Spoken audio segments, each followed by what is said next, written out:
Hello and welcome viewers to the second annual Canadian Caribbean Association Virtual Town Hall. My name is Richard Pinnock and I'm very, very proud to be co-hosting with our co-host, Andrew Tyrrell, who's the president of the Canadian Caribbean Association of Halton. How are you doing today, Andrew? I'm doing great, Richard. Thanks for that introduction. We're really happy to be doing this second virtual town hall, which was an idea prompted by the COVID-19 restrictions as they started to come on out. It's hard to believe that it's been a year already, and really what a year it's been. On top of COVID-19, we've all had to live through the heart-wrenching murder of George Floyd and unfortunately others across the United States and Canada. Recently, we've learned about the terrible discovery of the 215 children in the residential school in Kamloops. Mm-hmm. We also had to go through the murderous attack on the Muslim family in London. These terrible tragedies have resulted in a real awakening among the people of Canada about the need to address systemic racism of all forms in a really substantial way. Yeah, and the Canadian Caribbean Association, we've been contributing for sure. That's what we're going to be talking about during this show, kind of highlighting what's transpired, where we at, what is the community thinking, and what are our leaders doing, have done, and plan to do.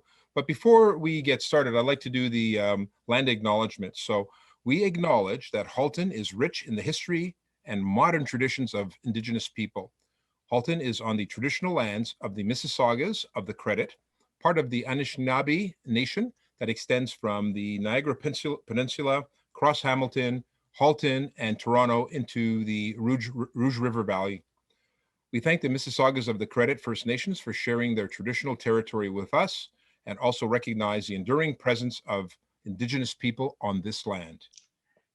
Hey, thank you, Richard. And in these challenging times, we're really lucky to have had our leaders. And let me introduce Mayor Rob Burton. And his worship has always been there to help us. And in particular, has given a lot of help to the Canadian Caribbean Association of Halton. Let's hear what he has to say.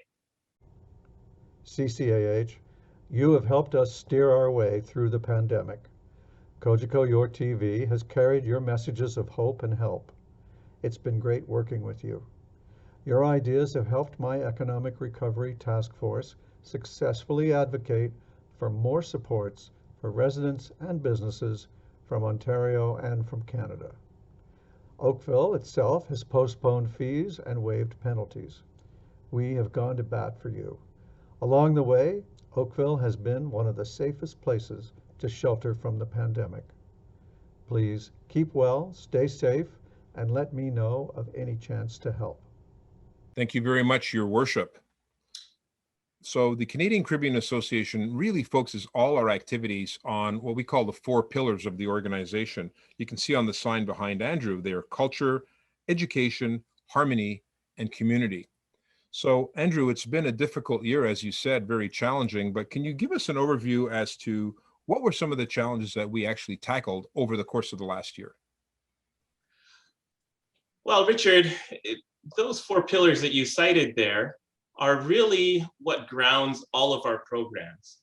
And this year, what we did is we moved towards assisting people who were food insecure. And we partnered with Chef Milani Bastians, who is a chef up in Milton. And she was really a visionary.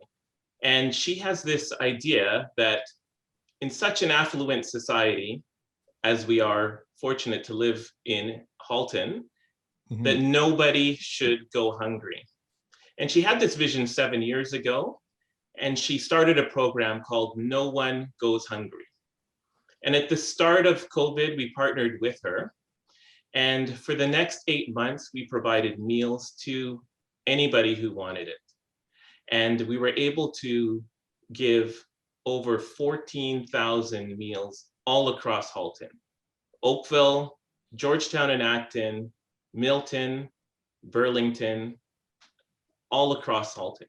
And it's a commentary on the resilience, because the original program, we were funded to do 400 meals was our target, right? So we were very resilient, working with the partners and so on. And yes, 14,517 meals distributed is quite a significant contribution. We could not have done it without her, and she factored heavily into the success of the program. And the program has gone on right now. It's spun off into its own nonprofit, No One Goes Hungry, and it's headquartered in Milton, Ontario right now. And I would ask all of our viewers to seek out No One Goes Hungry and donate, or if you can't donate, go there and volunteer your time. That's fantastic. And we're going to talk about also the other pillars, culture, education, and harmony. And we'll be sort of feathering that in and see how, even though it's been a challenging year, we've managed to stay focused on our key priorities. And that's the 4 pillars of the organization. Well, you're right. And as we mentioned before, George Floyd really turned society and really pivoted to what is it that we need to do to really bring about real change? And that's what it's all about, is that we know that these things are around in society, but what do we need to do to really break down those systemic barriers? And how can CCH position itself to be successful and instrumental in the lives of its members and the community at large? Absolutely. Yeah. And I think the real question, Andrew, is, are we making progress? We know that the CCAH has worked closely with federal, provincial, regional, and municipal leaders, and they've all worked very hard, and they're listening. While we are seeing great progress with getting COVID-19 under control due to the collaboration of all levels of government, and of course, the people of Canada, Andrew, what are the members of the Black community saying about how things are progressing, specifically related to creating a more fair and equitable society where members of the Black community and other marginalized communities feel actually included and cared for? Well, Richard, if you remember back to last year, there was a study that came out by the Black Business Professional Association that reported that Black businesses were disproportionately impacted by COVID-19. Mm-hmm. And while now the relief measures and vaccinations are providing members of the Black community an opportunity to see light at the end of the COVID-19 tunnel, they've not yet experienced the impact of the numerous programs and investments being made to address systemic anti-Black racism. Mm-hmm. So let's hear from one of the people from last year, Danielle MASANTO.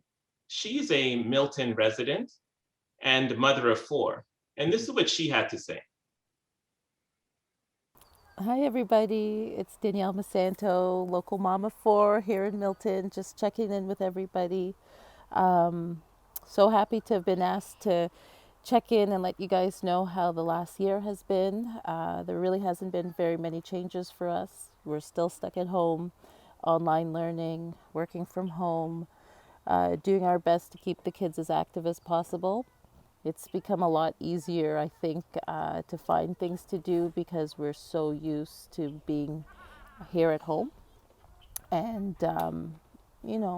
looking for different ways to keep ourselves active but also keep ourselves safe. Luckily, we're all still healthy.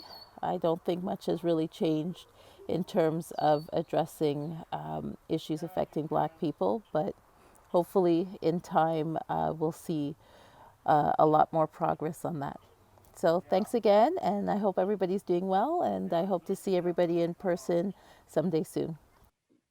Thank you so much, Danielle. Really appreciate you taking the time, and keep up the great work with the 4 kids. And we're all looking forward to seeing some of that light at the end of the tunnel, as Andrew was saying. But you're quite right. We still haven't seen the actual impact. So what's really important is the idea that there's consultations taking place with the Black community, and the CCH has had the opportunity to participate in several such consultations, or listening sessions as they're called, with various levels of government and with organizations like the Oakville Community Foundation. Yes, Richard, you're quite right. This kind of collaboration is very important. While some members of the community, like Danielle, are not as yet seeing the outcomes of these important policy and investment changes, There are many initiatives that are underway. Let's hear from the Minister of Public Services and Procurement, and she's also the Receiver General of Canada, the Honourable Minister ANITA ANAND. Hello, my name is ANITA ANAND, the Member of Parliament for Oakville. I'd like to highlight 3 important initiatives for the CCAH today in regards to the support that the federal government is putting forward for Black businesses. First of all, we know that Oakville is home to a number of incredible Black entrepreneurs. The Black Entrepreneurship Program is a partnership between the Government of Canada, financial institutions, and the Black business community. We have recently launched an investment of $291.3 million to assist Black businesses seek financing. This is so important because so many Black businesses have faced difficulties when obtaining financing from financial institutions. Secondly, we have launched the Black Business Pilot Program from Public Services and Procurement Canada, where I am the minister. And in particular, this seeks to diversify federal supply chains so that Black businesses have greater access to federal contracting opportunities. And then finally, we have invested $11 million in the Canadian Race Relations Foundation to scale up efforts to empower Black businesses and racialized Canadians in the effort to combat racism and break down systemic barriers. All in all, we have much more work to do. I'm very proud to be part of a government that takes empowering Black businesses seriously and look forward to continuing to play a leadership role in this endeavor. Thank you. Well, thank you very much, Minister Anand. Those 3 initiatives are quite welcome. And let's hear from the Member of Parliament for Milton, Mr. Adam Van Koeverden. Hi everybody, Adam Van Koeverden here, Member of Parliament for Milton. Just want to take a quick minute to thank the Canadian Caribbean Association of Halton for all of the extraordinary work that you do serving the community. But I also want to thank you for welcoming me back. It's been an extraordinary year. It's been really, really tough, and it's an important opportunity to reflect on all that's happened in the past year and how Black Canadians have been disproportionately impacted by this pandemic. But over the past year, and especially through the Budget 2021 process, by working alongside Black Canadians and listening to Black serving community organizations, the Government of Canada has made it a top priority to address systemic barriers in employment, in social justice, and social participation, and lots of other areas. And this includes investments of nearly $350 million into Canada's first ever Black Entrepreneurship Program, increased investments into the Anti-Racism Action Program, and over $200 million for Canada's first ever philanthropic endowment fund for Black communities. These investments and dedications over the past year are unprecedented, but we have a lot of work to do, and we're relying on great community serving organizations and advocacy groups just like you. This past year has been really, really eye-opening for many, but I just want to acknowledge that it's nothing new for racialized Canadians and members of the BIPOC community. We continue to witness, and racialized communities continue to endure these injustices. But we've heard the demands of Black Canadians and racialized Canadians over the past year, and we continue to walk alongside you, work together towards an anti-racist, diverse, and inclusive future, and we couldn't thank you more for your advocacy. So thanks for everything that you do, and as always, I'm here to serve. Wow, thank you very much, Adam. That's really great. That $350 million is going to the Black entrepreneurship programs. That's really going to be welcomed in the Black business community. And will give them access to capital, which is something that they have not had before. And the new money that's being invested in the anti-Black racism and anti-racism programs is quite welcomed. But more importantly, for the Canadian Caribbean Association of Halton being a charity, the $200 million that is going towards the Black Philanthropic Endowment Fund is something that we're really excited about. So thank you very much, Adam. These are such important initiatives. And if we look further in terms of some of the programs that the federal government is initiating, I think we have to talk about gun control, mandatory sentencing, and firearms legislation.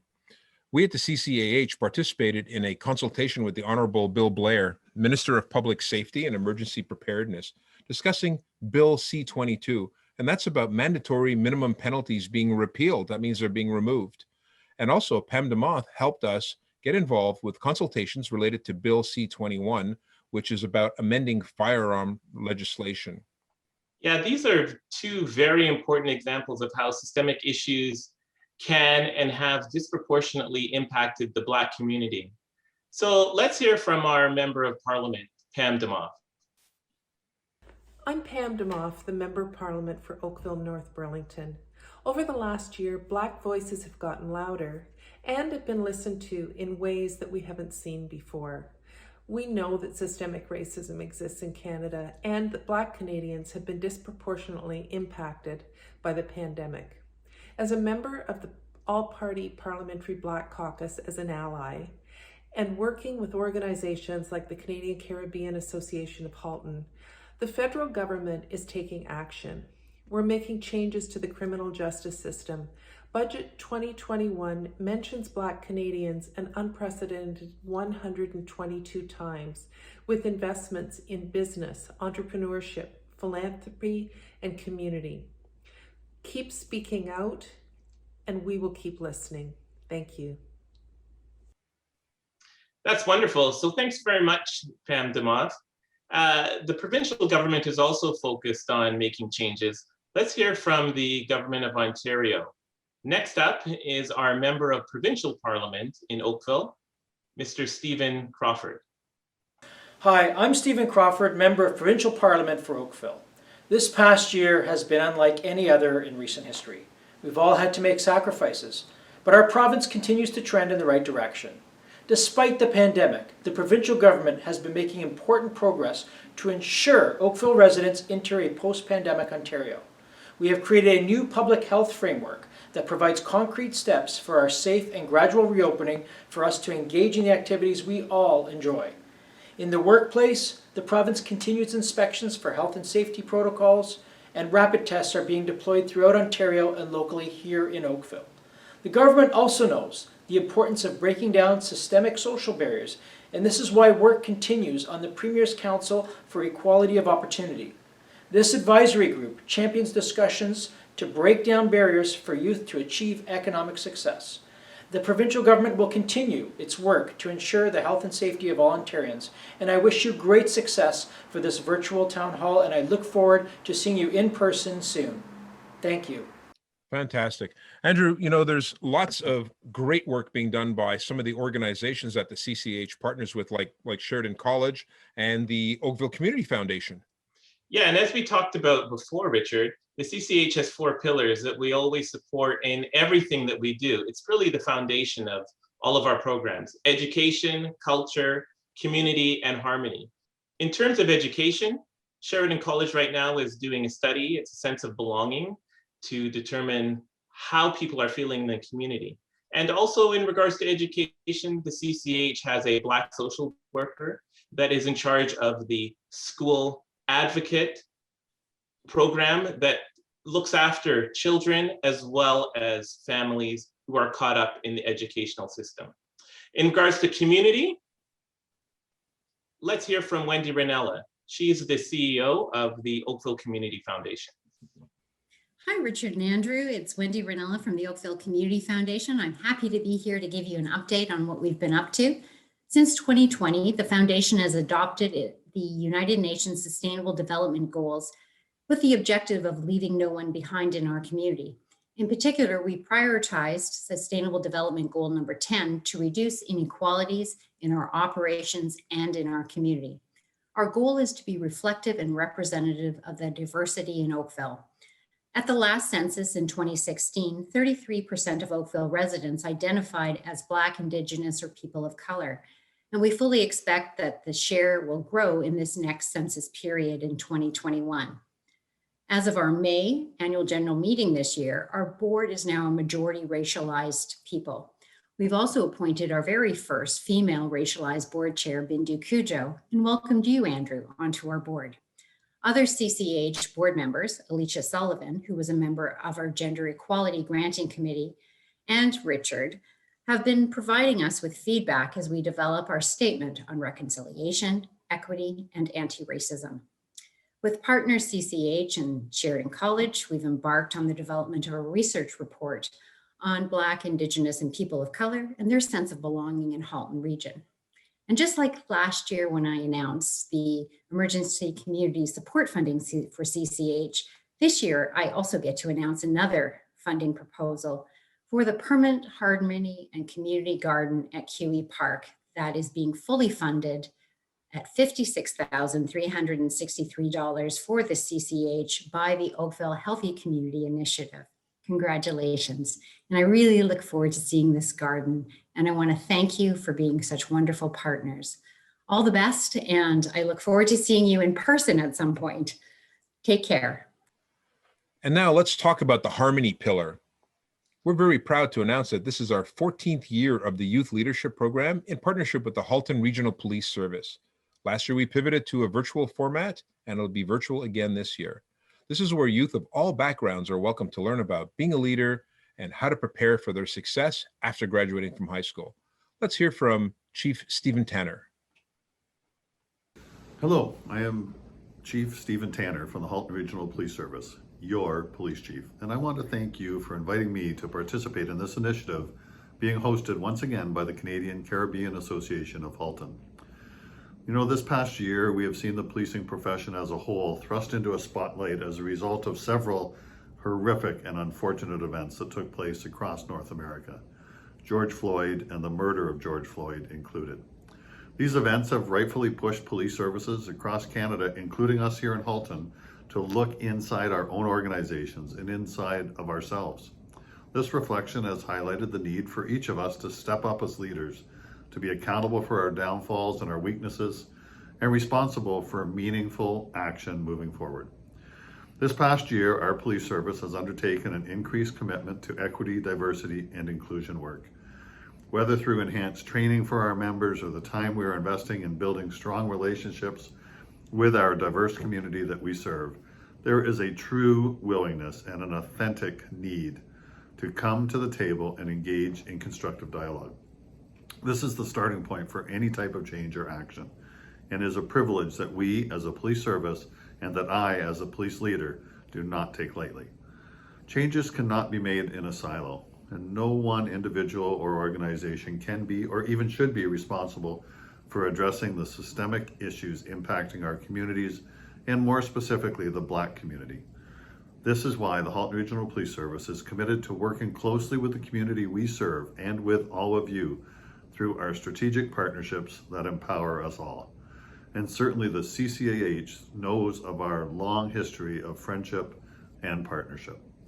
On behalf of all members of the Halton Regional Police Service, both sworn and civilian, thank you again for inviting me to participate in this event, and we look forward to our collective work towards a better future.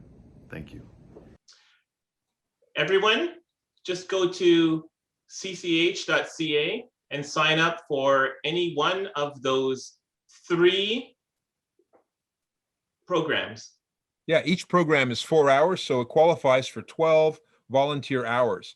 So check it out. It's going to be available through Zoom, and a great opportunity to hone your leadership skills. And we love doing the program. And thank you very much, Chief, and all of the officers at the HRPS that work with us. So now our final pillar has to be community. Over to you. Well, community relies on having healthy and cared for residents. The Oakville Hospital has been a strong partner for many years. We have collaborated with them on raising funds for the maternal and child care ward.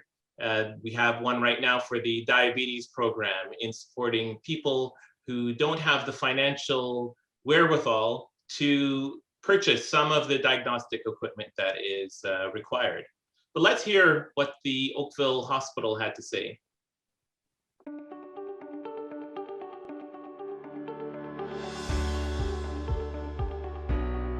We were asked last fall to consider setting up a vaccination center, and we chose the OTMH site for a lot of reasons. One of which is we can handle the volumes here, and this building has been built to accommodate some of the things that we've had to do through COVID with the social distancing, patients flow through this vaccine center. So we started in early December, and I'm really proud to say that recently we celebrated 100,000 vaccines that we've given in our auditorium here at the OTMH site. One of the other reasons we chose the OTMH site to host our vaccination center was because of our ability to store the Pfizer vaccine here.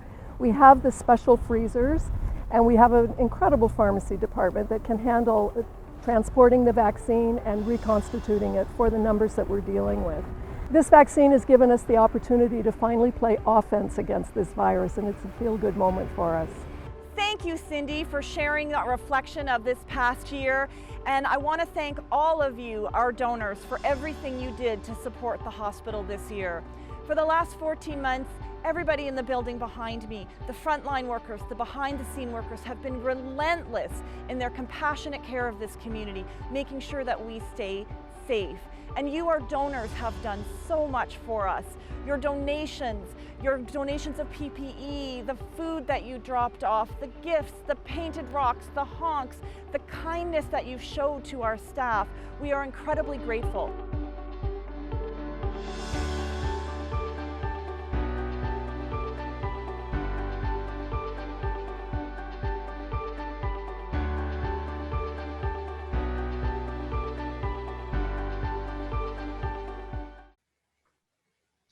Andrew, it's really amazing to see how the community and our leaders are coming together to help the residents of Halton get through the challenges that we've all faced over the past year. As we turn the corner on this horrible pandemic, I want to thank all the frontline workers once again who have not missed a beat when it comes to taking care of us. So thank you very much. Yes, and we must double our efforts to fight systemic racism in all forms to help ensure that Halton remains the best place to live, work, play, and retire in Canada. Yeah, absolutely. So thank you everybody for watching, and be sure to check out CCAH.CA for more information about our organization as we continue to focus on education, culture, community, and harmony.